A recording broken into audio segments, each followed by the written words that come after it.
Big Chad Wade with Cornerstone Mortgage. I have a lot of buyers that are new to the buying game and they're curious as to what a pre-approval letter actually is.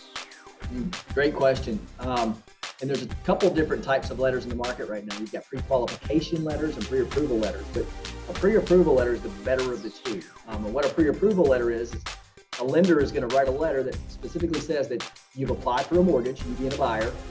They've actually reviewed your credit, everything looks good.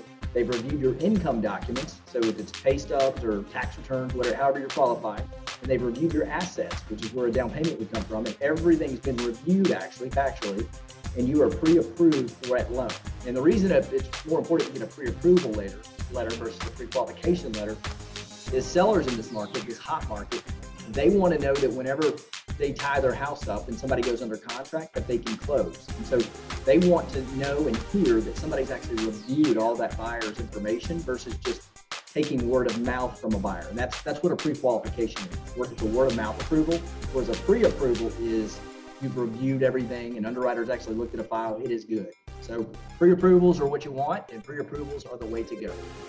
Pre-approvals are just as good as cash, basically, and pre-qualifications are like, yeah, I guess he's all right based off of what he said. So sellers are more likely to accept a pre-approval because you've done everything. You've gotten what's needed again to get the pre-approval. What are the documents they need to return to you? Yeah. So we're going to be looking at the credit first. It always starts with credit, and then we're going to be looking at income documents, so pay stubs, W-2s, tax returns, and then assets, which generally is bank statements, brokerage accounts, if there's 401ks involved, that type of stuff. All right, so 401k, you're gonna probably want the last 2 months of bank statements, your last 2 pay period checks, I'm sure.